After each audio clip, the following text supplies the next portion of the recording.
Hello everyone, my name is E.Priest, and today I'm going to be sharing my final portfolio presentation for TE344. My unit is called Growing and Creating My Mini Planter. At the heart of my teaching is a belief that inclusive teaching means meeting every child where they are and providing meaningful opportunities for all children to participate and succeed. That belief really guided how I planned and taught this unit. In my classroom, I work with preschool-age children between the ages of 3 and 5. I have 12 students total, and we typically work in both whole group settings on the carpet and small groups at the table. All of my students are English speakers, but there are definitely a wide range of developmental levels. I currently have 5 students with IEPs, so differentiation and support are something I'm constantly thinking about. Because of this, I have to be really intentional about how I present activities, the materials I provide, and the level of support I offer. I'm always adjusting to meet students where they are, rather than expecting them all to perform in the same way.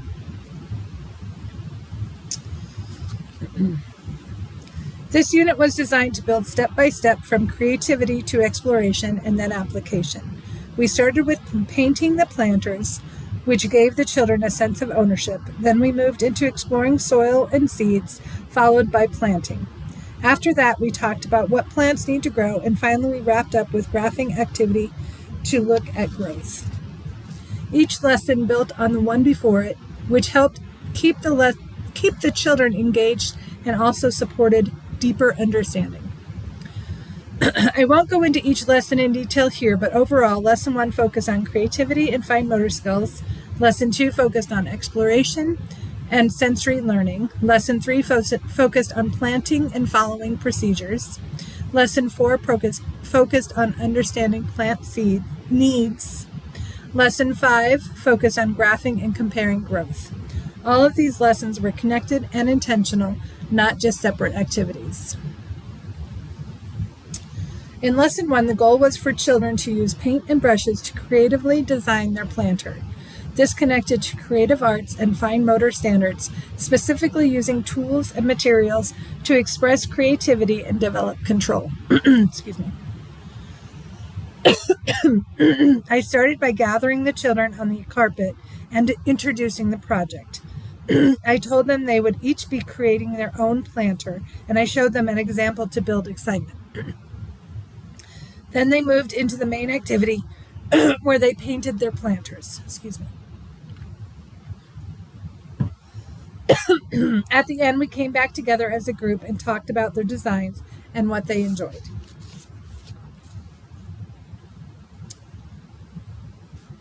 For materials, we used planter boxes, paint brushes, and smocks. To support all learners, I made several adaptations. I provided thicker handled brushes for students with fine motor needs, visual color cards for students who needed language support, and flexible seating options. These adaptations helped increase independence and allowed all students to participate successfully. When planning this lesson, I used MTSS to guide my instruction. At Tier 1, all students participated in the open-ended painting activity with modeling and encouragement. At Tier 2, I provided additional supports like visual cues, prompting, and small group instruction. At Tier 3, I offered more individualized support like one-on-one help and adaptive tools. I also used strategies like modeling, specific feedback, open-ended questioning, and scaffolding. These helped ensure that students could participate at their own level while still feeling successful. I also planned for follow-up support based on individual student needs. For example, one student benefited from thicker brushes and one-on-one support, while another needed visual supports and modeled language. I also used small group instruction to give more focused attention and support.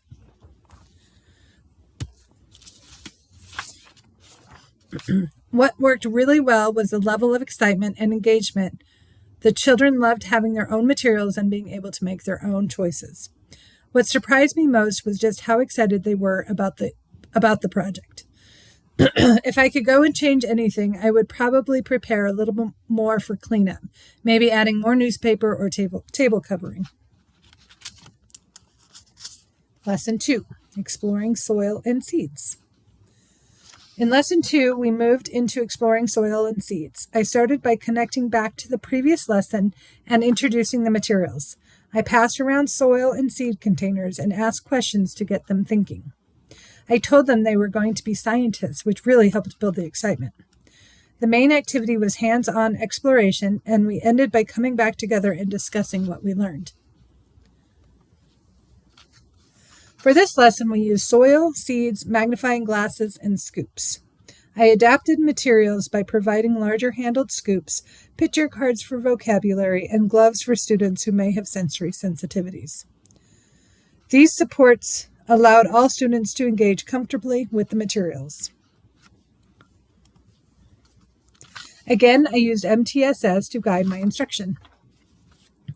At Tier 1, all students participated in hands-on exploration and inquiry. At Tier 2, I added supports like vocabulary cards and sentence modeling. At Tier 3, I provided one-on-one support, modified tools, and alternative sensory options. I used strategies like inquiry-based learning, sensory exploration, and open-ended questioning, which helped students explore at their own level while building understanding. For follow-up, I provided both small group and individual support.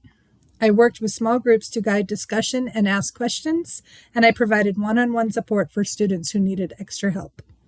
I also modeled language to help support vocabulary development.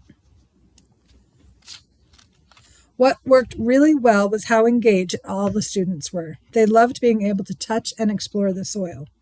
What surprised me was that some of the kids didn't really want to touch the dirt. If I could change anything, I would include more types of seeds so they could compare and contrast. Overall, I saw a big increase in student engagement and curiosity. I felt really good about how inclusive the lessons were. All students were able to participate without feeling frustrated or singled out. I used MTSS by planning instruction that allowed all students to access the lesson while also providing additional supports when needed.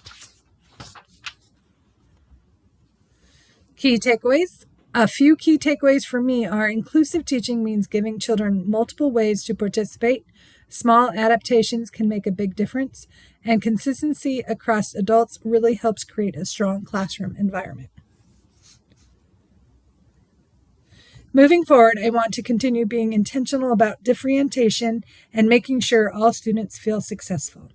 I've learned that when children feel included and confident, they are much more willing to engage and take risks in their learning. Thank you for taking the time to listen to my presentation. This project really helped me reflect on my teaching and the importance of inclusive practices in the classroom.